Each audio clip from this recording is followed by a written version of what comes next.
నమస్తే పటాస్ న్యూస్ కి స్వాగతం. చలో మరి అల్లి పటాస్ ని షురు చేసుకుందాం. ఎటు చూసినా నీళ్ళే, ఎక్కడ చూసినా వరదలే. ఇండ్ల మధ్యలకు వాగులు వచ్చినాయా లేకపోతే వాగులల్లనే ఇళ్ళు కట్టుకున్నారా సమజైతలేదు. 3-4 ఒద్దుల సంధి వాన దేవుడు యమ దంచుడు దంచేసరికి జనం బతుకులు ఉల్టా పుల్టా అయినాయి.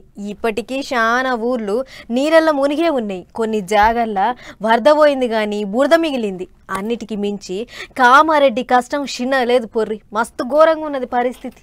ఎన్నడు చూడలేదు గింతగానం వాన గింతగానం వరద. కామారెడ్డి మీద కచ్చగట్టినట్టే చేసిండు అనుకో రాదురి వానదేవుడు. ఊరు ఏరు ఏకం చేసిండు. హైవే రోడ్లు కొట్టుకపోయి ఆగమైంది. అగ చూడు రాట్య 44 నెంబర్ హైవే రోడ్డు మీద సదాశివ నగర్ మండలం కేంచి బికనూరు దాకా 15 కిలోమీటర్లు ట్రాఫిక్ జామ్ అయింది. ఎక్కడి బండ్లు అక్కడనే గంటల కమానం ఆగిపోయినాయి. బండ్లల్లో ఉన్నోళ్ళు కూకొని నెరివాడరు. అటు బోధన్ దిక్కు ఊర్లు ఇంకా నీళ్లలోనే మునిగున్నాయి. ఇండ్ల చుట్టుముట్టు నీళ్లు నిండటాలకు అందరినీ ఖాళీ చేయించిండ్రు ఆఫీసర్లు. ఇక కామారెడ్డిలో వరదలు చేయబట్టి 2 జీవిడిసిండ్రాట. ఒకళ్ళు గల్లంతాయిండ్రు. 13 ఇండ్లు మొత్తానికే కూలినాయి. 310 ఇండ్లు రిపేర్కి వచ్చినాయి.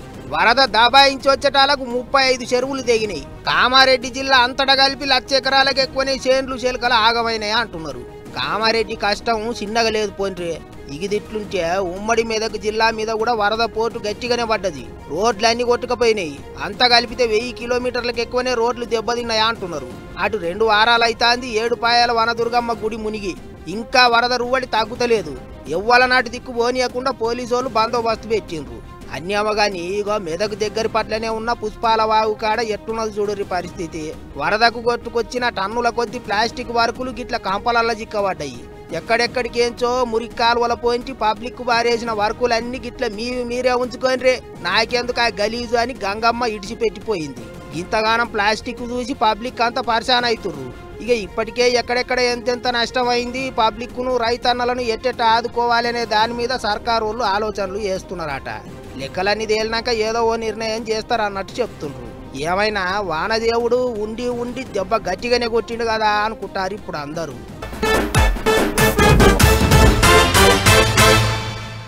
ఓ దిక్కు సర్కారోళ్ళు, ఇంకో దిక్కు ప్రతిపక్షం లీడర్లు. 2 దిక్కులోళ్ళు యుద్ధానికి తయారైతుర్రు.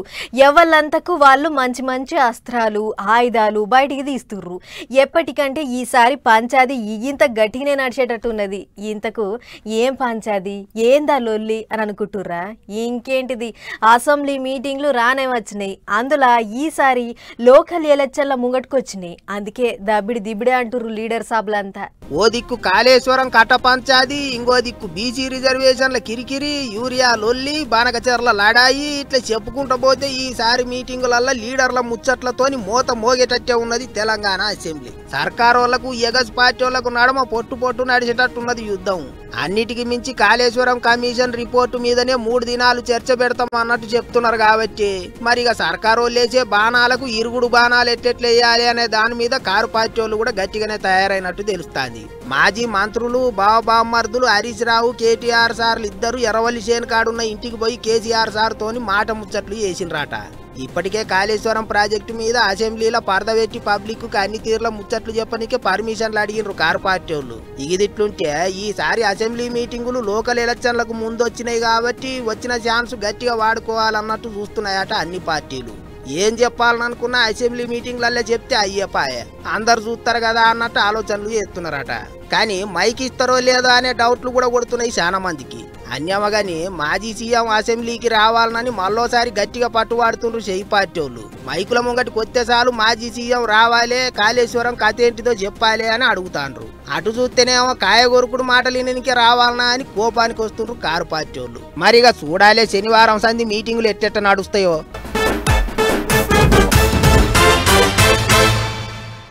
వానలకు వరదలకు చెరువు కట్టలు తెగుతున్నాయి కానీ యూరియా కొరకు రైతన్నలకు కట్టిన లైన్లు మాత్రం తెగుతలేవు. పొద్దుగాల లేస్తే చాలు అన్ని పనులు ఈడ్చిపెట్టుకొని పోయి బస్తాల కొరకు లైన్లు కడుతుర్రు. ఎటు చూసినా పెద్ద పోరాటమే నడుస్తున్నది. రైతులకు తోడు ఎగ్గస్ పార్టీలు కూడా తోడయ్యేటాళ్లకు లొల్లి ఇంత గట్టిగా నడుస్తున్నది ఇప్పుడు చూడు. ఆగో అట్లా నడుస్తాంది జిల్లాల పోంటి యూరియా కొరకు పంచాది. దున్నపోతు ముంగట ఊకొని యూరియా ఇత్తవా ఇయ్యవా అని నిరసన చేసిండ్రు కారు పార్టీ లీడర్లు. వికారాబాద్ నియోజకవర్గం దారూర్లే మాజీ ఎమ్మెల్యే మెతుకు ఆనంద్ సారు రైతులకు తోడు గిట్ల రోడ్డెక్కిండు. ఎంత అడిగినా ఇత్తలేరు, ఎవ్వారం దున్నపోతు మీద వాన పడ్డట్టే ఉన్నదనుకున్నారో ఎట్టనో గాని గిట్ల నిజంగా దున్నపోతునే ముంగట పెట్టుకొని లొల్లికి దిగిండ్రు. ఇక దున్నపోతు కూడా అదురుడు లేదు బెదురుడు లేదు, మంచిగా తోకూపుకుంటా లీడర్ సాబులను చూసుకుంటా నిలబడ్డది. బాటెంట పోయేటోళ్ళు యూరియా నిరసనకు దున్నపోతు కూడా వచ్చింది అని తెలిసి చూడనీకి ఎగబడ్డరు. పబ్లిక్ గట్టిగా జమాయటాలకు పోలీసోళ్ళు మాజీ ఎమ్మెల్యేను తతిమ లీడర్లను అందరిని అరెస్ట్ చేసిండ్రు. గిట్ల దారూర్లే మెతుకు ఆనంద్ సారు రైతుల కోసం గట్టిగానే పంచాది మోపు చేసిండు. రైతులకు వెంటనే సాలినంత యూరియా ఇయ్యాలి అని సర్కారోళ్ళను గట్టిగానే అడిగిండు. ఇక జిల్లాల పోంటి సూత రైతన్నల యూరియా కష్టాలు చిన్నగా లేవు. ఓ దిక్కు వానలు పడుతున్నాయి, చేనుకాడ సిద్ధం పని ఉంటది. అయినా సూత పొద్దు మాపు తేడా లేకుండా సొసైటీల కాడ లైన్లు కడుతూనే ఉన్నారు. సిద్దిపేట జిల్లాల గజ్వేలు దుబ్బాక దిక్కైతే దినం రణరంగం అవుతాంది. అవి చూడరు ఎంతగానో లైన్ ఉన్నదో. ఆడోళ్ళ దిక్కు మొగోళ్ళ దిక్కు నిలబడి పానసరం పడుతుర్రు. ముసలోళ్ళు కాలు నొచ్చి రోడ్డు మీదనే కూకుంటారు. అటు నారంపేట జిల్లాల మాజీ ఎమ్మెల్యే చిట్టం సారు యూరియా గోదాము కాడికి పోయి కిరికిరి పెట్టిండు. టైంకు యూరియా ఇయ్యకపోతే రైతులు ఏం కావాలి అన్నట్టు ఆఫీసర్లతో లొల్లి పెట్టుకుండు. పబ్లిక్ సుత ఒక్క తీరుగా గరం అవుతుండ్రు. కష్టం చేసుకొని బతాం గానీ మాకెందుకు ఇస్తలేవు? కరెక్ట్ నెల కోరేలకు ఒక్క సంచిచ్చినట్టుగా చూపించురు కాగితం మీద. మరి ఇంత కోస ఎందుకు కోసుకుంటున్నాం? శాత కాకపోతే పక్కకు జరుగు. సూత్త ఆగస్టు ఒడిచి సెప్టెంబర్ రానే వస్తున్నది. ఆయిటి పూనే కాలం ఒడుస్తూనే ఉన్నది. ఇంకా కూడా ఇగొచ్చే సెంటరోలు పంపిస్తాను అన్నట్టే ముచ్చట్లు వినిపిస్తున్నాయి. మరి ఇక యూరియా తిప్పల ఎట్టబోతుందో, రైతన్నలు ఎట్లా గట్టెక్కుతారో ఏమో ఆ భగవంతునికే తెలవాలి.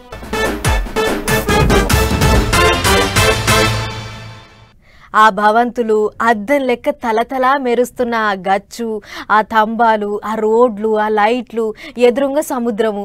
పొద్దుగాల కుర్చీ వేసుకొని కూర్చొని ఆ సముద్రాన్ని చూసుకుంటా ఇంత చాయ్ బొట్టు తాగుతుంటే ఉంటుంది చూడుర్రీ. అబ్బా మస్తు మంచిగా ఉంటుంది. గిట్లనే అనుకొని కట్టి ఉంటారు కావచ్చు గా బంగ్లాలు. అవు కానీ ఇంతకు ఏ బంగ్లానో చెప్పనే లేదు కదా. చెప్పుడెందుకు, AP deputy CM Pawan sir అక్కడికే పోయిండట. మనం కూడా అట్లా పోయి చూసేద్దాం పారి. ఋషికొండ మీద ఏం కట్టిండ్రు భవంతులు. ఇంద్రభవనం ఓలే కట్టిండ్రని దగ్గర 500 కోట్లతోని కట్టిండ్రని.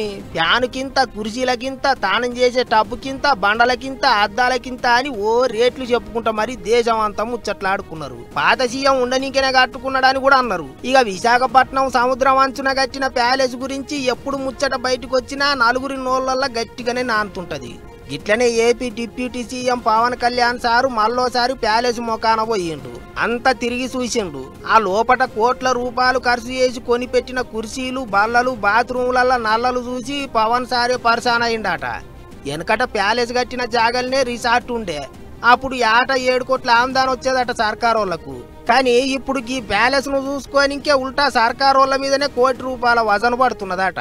టూరిజం శాఖ 7 కోట్ల ఆదాయం వచ్చింది. ఇప్పుడు ఒక్క కరెంటు బిల్లే ₹1 కోటి పైన కట్టాల్సింది. ఏదైనా సరే గవర్నమెంట్ డిపార్ట్మెంట్ బకాయిలు పడితే అది ఈవెన్చువల్ గవర్నమెంట్ లాస్. 4 భవంతులు కట్టనికే 450 కోట్లు ఖర్చు చేసిండ్రని చెప్పుకొచ్చిండు ఉప ముఖ్యమంత్రి. మనుషులు ఎవ్వరు లేకపోయినా సుత ఏడాదికి 15 లక్షల కరెంటు బిల్లు వస్తున్నదట. అప్పుడే పెచ్చులు ఊడి పడుతున్నాయట. నీళ్లు కూడా లీక్ అవుతున్నాయి అన్నట్టు చెప్పుకొచ్చిండు. అందుకే జపన ఏదో ఒకటి చేయాలని చూస్తున్నారట సర్కారోళ్ళు. అంతో ఇంతో ప్రభుత్వానికి ఆమ్దాన్ వచ్చేటట్టు వాడుకోవాలి అని అన్ని తీర్ల ఆలోచనలు చేస్తున్నారట. మరి ఇక ఏం చేస్తారో ఎట్ట చేస్తారో చూడాలి.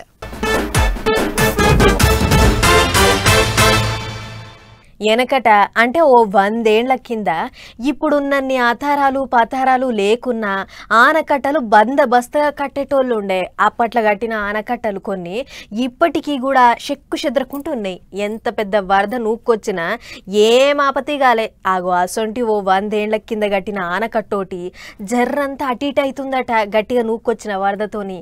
ఇంతకు ఆ కట్టేంది, అది ఏడుంది, ఇప్పుడు దాని సంగతి ఎట్లున్నదో అన్ని అరుసుకొని వద్దాం పారి. రైట్, ఇగో ఇదే ఇప్పటి వరకు మా మంజుల చెప్పిన ఆనకట్ట. నిజామాబాద్ జిల్లాలో పోచారం డ్యామ్ కట్ట. ఇది మీదికెంచి వరద గట్టిగా నూక్కొత్తుడుతోని గంతంతా గండి పడ్డదట. అయినా ఏం కాలే. గిట్ట మట్టి నింపిన బస్తా మూటలు అడ్డం పెట్టి ఆగబెట్టి కట్ట ఆయంత దిగకుంటా. ఇప్పటికైతే ఏం కాలే కానీ ముంగడి పొడుగుతో కూడా ఇట్టనే ఉండేనా అంటే ఇంత తిప్పలయ్యేటట్టున్నది. 4000 ట్రాక్టర్ల మట్టి అక్కడికి వచ్చేటట్టున్నది అనుకొస్తున్నాడు అక్కడ ఎమ్మెల్యే మదన్ మోహన్ సారు. సుమారు 4000 ట్రిప్ల మట్టి అవసరం ఉంది కనుక ప్రతి గ్రామం నుంచి కూడా మనం ఇలా ప్రాసెస్ చేయాలి. ఎమర్జెన్సీగా ఈ ఇంకా వరద పెరుగుతా ఉన్నది కనుక 4000 ట్రాక్టర్ల మట్టి వేస్తే మనకు టెంపరీ డ్యామ్ ను మనం ప్రొటెక్ట్ చేసుకుని వెళ్తాం. కట్టను బందోబస్తుగా చేసేందుకు రైతులంతా ముంగటికి రావాలి, మనిషింత మట్టి తేవాలి, కట్టను గట్టిగా చేసుకోవాలనేది ఎమ్మెల్యే సార్ చెప్పిన మాట. ఇప్పుడు కట్టిన కట్ట కాదు, మళ్ళా 100 ఏళ్లకు మీదనే అయిందట కట్ట పోసి. అప్పటి సంది ఇప్పటి వరకు కూడా అంత గట్టిగా ఉన్నదంటే ఆడికే మా ఎక్కువ మరి. అగ చూడోరి ఎంత వరద వస్తుందో, తెప్పలకు తెప్పలు దన్నుకొస్తుంది వరద. ఏం తక్కువ 70,000 క్యూసెక్ల నీళ్లు ఆగుతాయట డ్యామ్ లా. అట్లా కూడా 100 ఏళ్ళు ఆగిందంటే గొప్ప ముచ్చటే. మరి చూడాలి ఎమ్మెల్యే సార్ మాట మీదంగా ఎంతమంది రైతులు ముంగడికి వస్తారు, కట్టను గట్టిగా చేసుకునే అందుకు ఎంతమంది రైతులు మట్టిని మోసుకొస్తారు అనేది రేపు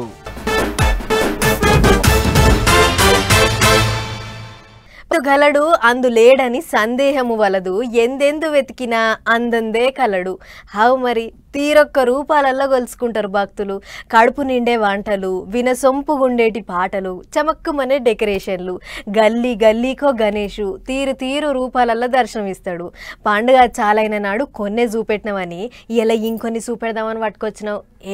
ఉండ్రాలు ఊరిచ్చినట్టు ఎంతసేపు ఊరిస్తావు, జల్దిగా చూపి అని అంటారా? నాకు అర్థం అయ్యింది మీ బాధ. ఇక చూడుర్రి. లడ్డూల గణపతి, శనగల గణపతి, నవధాన్యాల గణపతి, హనుమాన్ గణపతి, ఆపరేషన్ సింధూర్ గణపతి, పుష్ప గణపతి, ఒక్కల గణపతి, దశావతారం గణపతి, తీరు తీరు గణపతులు, తీరొక్క తీరు పూజలు. కొమరం భీం ఆసిఫాబాద్ జిల్లా కాగజ్ నగర్ లో ఏడ చూసినా గిట్టనే ఉన్నాయి తీరు తీరు గణపతులు. కాపువాడల 7,000 శనగలు, 16 కేజీల కాబూజీ శనగలతోని గణేషుని తయారు చేస్తే, ద్వారకా నగర్ లో 3,000 బూందీ లడ్డూలతోని గణనాథుని తయారు చేసి పెట్టారు. ఇది రామసేతు గణపతి. హనుమంతుని చుట్టూ బండలు మోసే బడులున్నారు. ఇది చూడోలి ధనియాలు, జీలకర్ర, నువ్వులతోని తయారు చేసిరు ఈ గణపయ్యను. ఇది ఎలకల పల్లకి మీద ఊరేగేటి గణపతి. మేడ్చల్ జిల్లా పీర్జాదిగూడల గణేశునే లడ్డూతోని తయారు చేసిరు భక్తులు. 55 కిలోల లడ్డు, 2 కిలోల బాదం, 2 కిలోల కాజు, 1 కిలో పిస్తా, 250 గ్రాముల ఏలకులు, ఈ గిన్ని కిస్మిస్లు, ఇట్లా అన్ని కలిపి లడ్డు తయారు చేసి ఆ లడ్డుతోనే 3 అడుగుల లడ్డు గణపయ్యని చేసిరు అన్నట్టు. మరి ఆఖరినాడు లడ్డు యాలం పాటకు బదులు గణనాథునే యాలం పాట పాడతారేమో. ఇక రామంతపూర్లో 221 కిలోల ఒక్కలతోని గణనాథుని విగ్రహాన్ని తయారు చేసి పెట్టిరు భక్తులు. ఇటు నాగర్ కర్నూలు జిల్లా అచ్చంపేటలో ఆపరేషన్ సింధూర్ గణపతిని పెట్టిరు. మస్తు మంది ఎగబడి వస్తున్నారు సింధూర్ గణపతిని చూసి దర్శనం చేసుకునేందుకు. ఇది తమిళనాడులో పెట్టిన పుష్ప గణపతి. ఎర్రచందనం మొద్దులోతిగానే మండపం అల్లేరు. గాలి మోటార్ ముంగట తుపాకీ పట్టుకుని తగ్గేదేలే అన్నట్టు పుష్ప నిలబడ్డాడు. వెనక హీరో గాలి లెక్క నుండేటి గణపయ్య. పుష్ప సినిమాలో హీరో కట్టుకున్నట్టు చీర కూడా కట్టారు గణనాథునికి. గమ్మత్ ఏందంటే ఈ మండపాన్ని తయారు చేసేందుకు ఏం తక్కువ 30 లక్షలకు మీదనే ఖర్చు పెట్టిరట. మళ్ళా ఇది చూడోరి, ఇది దశావతారం గణేశుడు. విజయనగరం జిల్లాలో 9 రూపాయలలో ఉండేటి గణనాథుని పెట్టి కొలుసుకుంటున్నారు భక్తులు. పక్క పొంటి శివపార్వతులు, గణనాథునికి ఆకలి తీర్చే గోమాత. ఇట ఆడా ఈడని ఏం లేదు, అన్ని దుక్కుల తీరు తీరు గణపతులను పెట్టిర్రు. ఇప్పటికైతే గియ్యే. మళ్ళా రేపు ఇంకేమన్నా ఇచ్చంతరమైన గణనాథులు కానొస్తే మల్లోపాలు పట్టుకొస్తాం. ఓ దిక్కు వానలు, ఓ దిక్కేమో యూరియా కష్టాలు, ఇంకో దిక్కు చీడపీడాలతోని పంట నష్టాలు. అటు బోర్లాడి ఇటు బోర్లాడి పెట్టుబడులు పెట్టి పంటలు పండిస్తే గిట్టుబాటు ధర రాదు. దుక్కులు దున్నిన కాడ నుంచి మొదలు పెడితే పంట చేతికొచ్చి అమ్ముకునేటి దాకా ఏ కష్టాలు పాపం రైతులకు. ఇవన్నీ సాలవని ఇప్పుడు గియోటి మోపైనాయి రైతుల పానాలకు.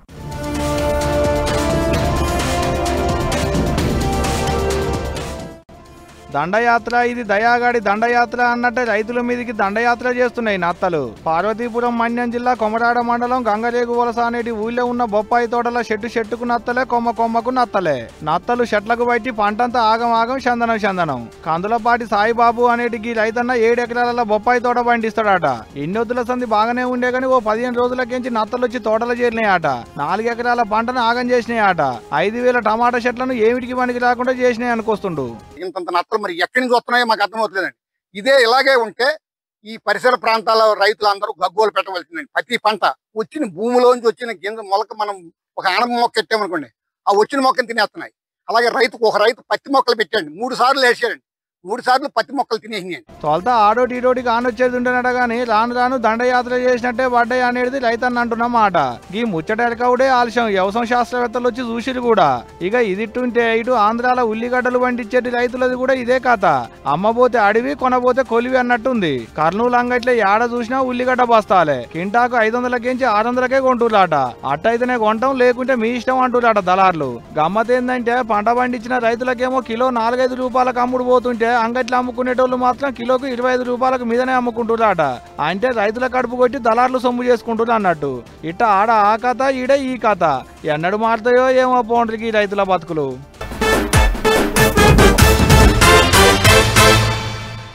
ఎగిన్ని చిట్కు పుట్టుకు ముచ్చట్లున్నాయి, అవి కూడా ఫటాఫట్ ధరాదని చూసేర్రి. సూర్యాపేట బంగారు దుకాణాల వాడి 18 కిలోల బంగారం ఎత్తుకపోయిన దొంగలను ఒక్కొక్కరిని దొరకబడుతుర్రు జిల్లా పోలీసోళ్ళు. ఇవాళ ఇంకోటి దొరికిండు. పోలీసోళ్ళ వెనకమల్ల ముఖం కాని రాకుండా నల్ల సంచి కప్పి నిలబెట్టిర్రు. చూసిర్రా, గాని పేరు జషీముద్దీన్. వెస్ట్ బెంగాల్ అట మోతేవారిది. మొత్తం 7గురు కలిసి దొంగతనం చేస్తే అలా ఈ మోతేవారి ఒకడు. మనోన్ దగ్గర ఓ 4,80,000 రూపాయలు 25 తులాల బంగారం కూడా దొరికిందట. మళ్ళా ఇప్పటి వరకు 4 దొరికిర్రు. ఇంకో 3గురిని కూడా జప్పునే పట్టుకుంటాము అని అంటుండు జిల్లా పెద్ద పోలీసు నరసింహ సారు. ఉత్తగా లోపలేసి మోపుడు కాదు సార్లు, ఓసారి మీ తరీకల గట్టిగా అరుచుకోర్రి, అప్పుడన్నా బుద్ధి వస్తుంది. ఇసోటి బాడవేగాళ్లకు గీళ్ళ చేతగాని మోకాల మనుబోయ్య ఏదైనా పని చేసుకుంటే ఏమైనా వారి మందిని ముంచుకుంటే. అబ్బబ్బబ్బబ్బా, నీ అభిమానం సల్లగుండా. ఏం అభిమానము.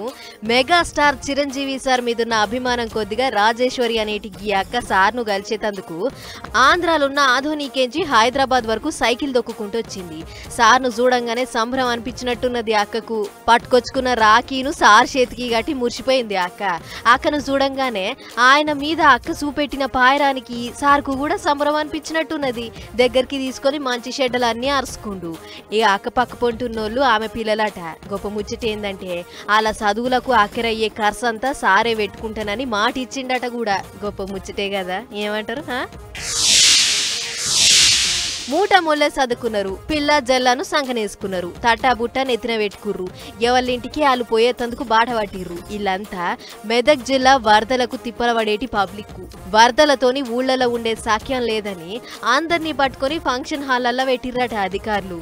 ఇంట్లోకేంచి బయటకైతే పట్టుకొచ్చిర్రట గాని ఆలనా పాలనా చూసినోళ్ళు లేరు. మంచి షెడ్ ఆర్చుకున్నోళ్ళు లేరు.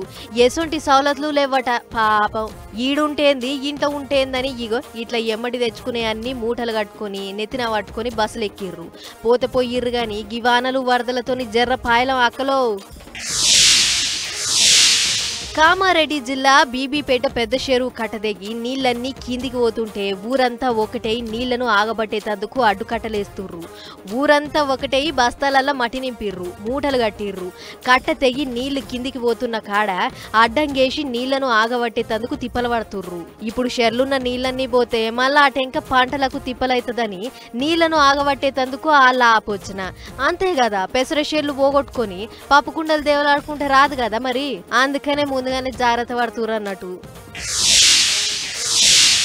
ఉండకాడు ఉండడు ఊరికి అక్కర్రాడు అంటే గిదే కావచ్చు పొర్రి.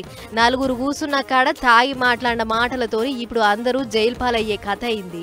నెల్లూరు రూరల్ ఎమ్మెల్యే కోటమిరెడ్డి శ్రీధర్ రెడ్డిని లేపేస్తే ఇక డబ్బే డబ్బు అని మాట్లాడుకున్న వీడియో ఒకటి సోషల్ మీడియాలో పొట్టు తిరుగుతుండేటాళ్లకు వాళ్ళెవర్లు ఎందుకు మాట్లాడుకుర్రు అనేటి దాని మీద కేసులు రాసుకొని ఎంకలాడే పల్లవడ్డరు పోలీసోళ్ళు. కానీ తాగిన కాడ మాట్లాడేటప్పుడు అంతా మనోళ్లే కదా అని ఉండకుర్రుల్లో. ఇక గిట్లనే మన నడుమనే వండుకుంటా వీడియోలు తీసి పబ్లిక్ లకు ఈడ్చేటోళ్ళు కూడా ఉంటారు. మళ్ళా జరపాయలో